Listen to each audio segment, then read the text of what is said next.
키워드를 살펴보는 오늘의 화제, 빅뉴스 시간입니다. 이상주 기자와 함께하겠습니다. 어서 오십시오. 첫 번째 키워드 뭡니까?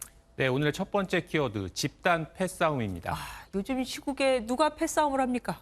네, 바로 신사의 나라 잉글랜드에서 일어난 일입니다. 네. 우리 시간으로 오늘 새벽 잉글랜드 축구의 심장으로 불리는 웸블리 스타디움에서 이탈리아와의 유로 2020 결승전이 열렸습니다.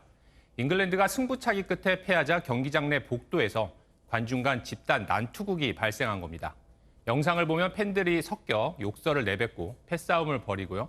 경기장 복도에 깨진 유리병이 나뒹굴고 경기장 기물이 파손되기도 합니다. 네. 폭력으로 19명의 경찰관이 부상을 당했고 싸움에 가담한 축구팬 49명이 경찰에 체포됐습니다. 경기에서도 지고 매너에서도 진 겁니다. 경기장에서 폭력을 행사하는 저 아주 나쁜 광적인 축구 관중들, 그러니까 훌리건이라고 하잖아요. 그렇습니다. 이분들 문제가 보니까 한두 건이 아니더라고요. 네, 맞습니다. 잉글랜드는 이번 대회 4강에서 덴마크를 제압하고 사상 처음으로 결승에 올랐는데요. 네. 첫 우승에 대한 열망 때문인지 훌리건들은 이탈리아 선수단의 수면을 방해하려고 새벽에 폭죽놀이를 하기도 했습니다. 일부러요. 네, 또 경기 전부터 런던 중심가와 웸블리 스타디움 주변에 몰려들어 맥주잔을 공중에 던지거나 거리, 신호등에 올라간 뒤 뛰어내리는 등 그야말로 광란의 시간을 보냈습니다. 그러다 결승에서 패하자 분풀이를 한 걸로 보이는데요.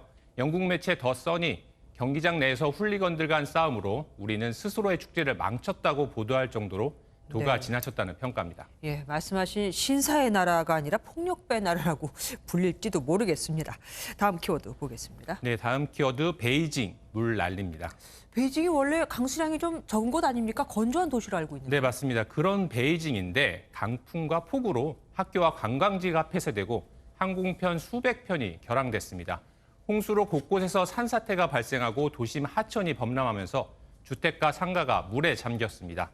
유치원, 초등학교, 중학교에는 휴교령이 내려졌고 만리장성을 비롯한 인기 관광지도 폐쇄됐습니다. 네. 베이징 재난당국은 일부 지역에서는 시간당 100mm 이상의 강한 비가 내릴 것이라며 예의주시하고 있습니다.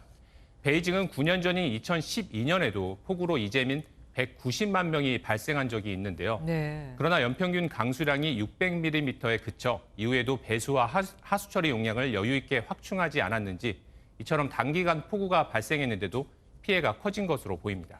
사실 해마다 되풀이되는 물난리는 비단 남의 일만은 아닙니다. 다음 키워드 볼게요. 네, 다음 키워드 네 번째 긴급 사태입니다. 기능급이 4번 나왔다는 얘기입니다. 어디입니까?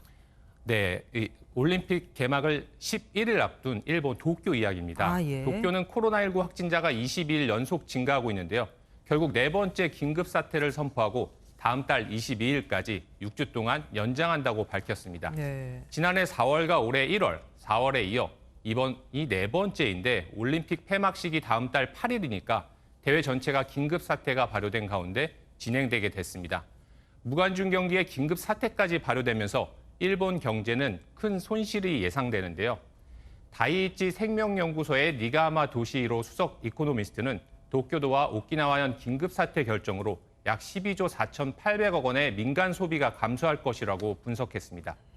또 소비 손실로 인해 감소한 일본 GDP가 약 12조 원에 이르고 향후 3개월 이내에 실업자 수는 5만 5천 명가량 증가할 것으로 전망했습니다. 예, 우리나라도 29개 종목에 354명이 출전을 하잖아요. 코로나 조심해서 열심히 싸우고 돌아와야겠습니다. 마지막 키워드 뭡니까? 네, 마지막 키워드 중국 찬양입니다. 중국 사람이 중국 찬양하는 거는 당연한 일일 테고 네. 누구 얘기입니까? 네, 대표적인 친중파로 알려진 홍콩의 배우 썽룡, 즉 청룩입니다. 청룩은 지난 1일 중국 공산당 100주년을 맞아 열린 영화인 심포지엄에서 공산당은 정말 위대하다. 당은 100년도 안 돼 수십 년 만에 약속한 것을 실현할 것이라며 나도 공산당 당원이 되고 싶다고 말한 것으로 알려졌습니다. 청룡은 1989년 천안문 민주화 시위 때는 이들을 지지하는 콘서트를 열기도 했지만 1997년 홍콩의 중국 반환 이후 친중으로 돌아섰습니다.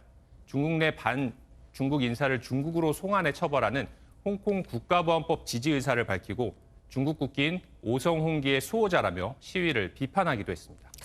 홍콩에서 굉장히 사랑 많이 받은 배우잖아요. 홍콩 사람들은 어떻게 생각을 할지 궁금합니다. 여기까지 듣겠습니다. 지금까지 이상주 기자와 함께했습니다. 고맙습니다.